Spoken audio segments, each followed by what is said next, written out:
Hi ಸ್ನೇಹಿತರೆ, ಎಲ್ಲರಿಗೂ ನಮಸ್ಕಾರ. ನಾನು ನಿಮ್ಮ ಕಾವ್ಯ. ಸೊ ಇವತ್ತು ಮತ್ತೊಂದು ಹೊಸ ಪ್ರೊಫೈಲ್ ಜೊತೆಗೆ ನಾನು ನಿಮ್ಮ ಮುಂದೆ ಬಂದಿದ್ದೇನೆ. ಪ್ರೊಫೈಲ್ ತುಂಬಾನೇ ಚೆನ್ನಾಗಿದೆ, ನಿಮಗೂ ಕೂಡ ಇಷ್ಟ ಆಗುತ್ತೆ ಅಂತ ಅನ್ಕೊಂಡಿದ್ದೇನೆ. ಇವರ ವೈಯಕ್ತಿಕ ಪರಿಚಯ ಬಂದು, ಹೆಸರು ಮಂದಾಕಿನಿ, ಊರು ಹಾವೇರಿ, ವಯಸ್ಸು 28 ವರ್ಷ ತುಂಬಿದೆ. ತಂದೆ ಗೋಪಾಲರಾವ್, ವಿದ್ಯಾರ್ಹತೆ PUC ಪಾಸಾಗಿದ್ದಾರೆ. ನಕ್ಷತ್ರ ಗೊತ್ತಿಲ್ಲ. ಮೈಬಣ್ಣ ಗೋಧಿ ಬಣ್ಣ. ಹವ್ಯಾಸ ಚಿತ್ರ ಬಿಡಿಸುವುದು. ಆಸ್ತಿ 5 ಎಕರೆ ತೋಟ ಇದೆ. ಹಾಗೇನೆ ಸ್ನೇಹಿತರೆ, ಇವರ ಹತ್ತಿರ ಇರುವ ಕಿಯಾ ಸೆಲ್ಟೋಸ್ ಕಾರಿನ ಬಗ್ಗೆನೂ ಫುಲ್ ರಿವ್ಯೂ ಕೊಟ್ಟಿದ್ದಾರೆ. ಇದರ ಬಗ್ಗೆನೂ ಸಂಪೂರ್ಣವಾದ ಡೀಟೇಲ್ಸ್ ಕೊಡ್ತಾ ಹೋಗ್ತೀನಿ, ಸ್ಕಿಪ್ ಮಾಡದೆ ಕೊನೆ ತನಕ ನೋಡಿ. ಗಂಡನ ಜೊತೆ ನನ್ನ ಸಂಬಂಧ ಚಿನ್ನದಂತ ಗುಣವುಳ್ಳ ನನ್ನ ಗಂಡನ ಸ್ವಭಾವವಾಗಿತ್ತು. ಯಜಮಾನರು ತುಂಬಾನೇ ಆಸ್ತಿ ಮಾಡಿಬಿಟ್ಟಿದ್ದಾರೆ. ನಮ್ಮಿಬ್ಬರ ಮಧ್ಯೆ ಒಂದು ದಿನ ಕೂಡ ಜಗಳ ಆಗಲೇ ಇಲ್ಲ. ಬೆಳಗಿನ ಕಾಫಿ, ಇಷ್ಟವಾದ ತಿಂಡಿ ನಾನೇ ಮಾಡಬೇಕಾಗಿತ್ತು. ದಿನ ಅವರ ಸೇವೆ ಮಾಡುವುದೇ ನನ್ನ ಕಾಯಕ. ನನ್ನ ಭಾಗ್ಯದ ದೇವರಾಗಿದ್ದರು ನಮ್ಮ ಯಜಮಾನರು. ಹೃದಯಘಾತದಿಂದ 3 ವರ್ಷದ ಕೆಳಗೆ ನಿಧನರಾಗಿದ್ದಾರೆ. ಚಿಕ್ಕ ವಯಸ್ಸು, ಹಾಗಾಗಿ 2ನೇ ಮದುವೆ ಆಗುತ್ತಿದ್ದೇನೆ. ಹುಡುಗನ ಸ್ವಭಾವ ಹೀಗಿರಲಿ, ವಯಸ್ಸಿನ ಬಗ್ಗೆ ಅಭ್ಯಂತರ ಇಲ್ಲ, ಒಳ್ಳೆಯವರಾಗಿರಬೇಕು ಅಷ್ಟೇ.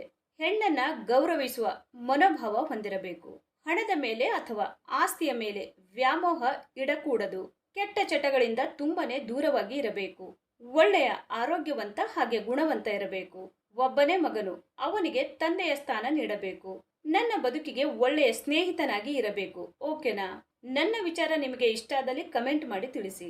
ಹಾಗೇನೆ ಸ್ನೇಹಿತರೆ, ಇವರ ಹತ್ತಿರ ಇರುವ 2021ನ ಕಿಯಾ ಸೆಲ್ಟೋಸ್ HTX 1.5 ಕಾರಿನ ರಿವ್ಯೂ ನೋಡೋದಾದ್ರೆ, ಒಳಗಿನ ಫೋಟೋಗಳು ಎಲ್ಲ ಈ ತರಹ ಇದೆ ಅಂತ ಹೇಳಿಕೊಂಡಿದ್ದಾರೆ. ಈ ಕಾರಿನ ಪ್ರೈಸ್ ಬಂದ್ಬಿಟ್ಟು 12,45,000 ಆಗಿರುತ್ತೆ. 2021ನಲ್ಲಿ ಪರ್ಚೇಸ್ ಮಾಡಿರ್ತಾರೆ. 29,230 ಕಿಲೋಮೀಟರ್ ರನ್ನಿಂಗ್ ಆಗಿರುತ್ತೆ. ಮ್ಯಾನುಫ್ಯಾಕ್ಚರಿಂಗ್ ಇಯರ್ ಬಂದು ಜೂನ್ 2021 ಆಗಿರುತ್ತೆ. ಫ್ಯೂಲ್ ಟೈಪ್ ಬಂದು ಪೆಟ್ರೋಲ್ ಆಗಿರುತ್ತೆ. ಟ್ರಾನ್ಸ್ಮಿಷನ್ ಎಲ್ಲ ಕೂಡ ಆಲ್ಮೋಸ್ಟ್ ಮ್ಯಾನ್ಯುವಲ್ ಆಗಿರುತ್ತೆ. ನಂಬರ್ ಆಫ್ ಓನರ್ ನೋಡೋದಾದ್ರೆ ಫಸ್ಟ್ ಓನರ್ ಆಗಿರ್ತಾರೆ. ಇನ್ಸೂರೆನ್ಸ್ ನೋಡೋದಾದ್ರೆ ಕಂಟಿನ್ಯೂ ಇದೆ ಅಂತ ಹೇಳಿಕೊಂಡಿದ್ದಾರೆ.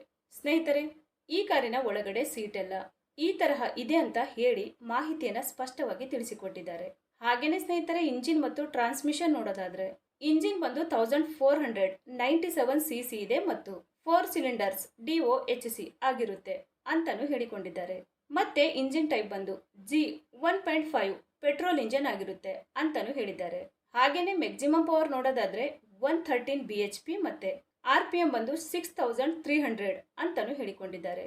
ಮತ್ತೆ ಟೋರ್ಕ್ಯೂ ಬಂದು 114 Nm ಆಗಿರುತ್ತೆ. ಎಮಿಷನ್ ಸ್ಟ್ಯಾಂಡರ್ಡ್ ಬಂದು BS6 ಅಂತಾನು ಹೇಳಿಕೊಂಡಿದ್ದಾರೆ. ಸ್ನೇಹಿತರೆ, ಇದು ಇಷ್ಟು ಈ ಒಂದು ಕಾರಿನ ಕಂಪ್ಲೀಟ್ ರಿವ್ಯೂ ಆಗಿರುತ್ತೆ. ನಿಮಗೇನಾದ್ರೂ ರಿವ್ಯೂ ಇಷ್ಟ ಆದ್ರೆ ಲೈಕ್ ಮಾಡಿ. ಹಾಗೆ ಬೇರೆ ಏನಾದ್ರೂ ಇನ್ಫಾರ್ಮೇಶನ್ ಬೇಕಾದ್ರೆ ಚಾನೆಲ್ಗೆ ಜಾಯಿನ್ ಆಗಿ ಕಾಂಟ್ಯಾಕ್ಟ್ ಮಾಡಿ. ಧನ್ಯವಾದಗಳು.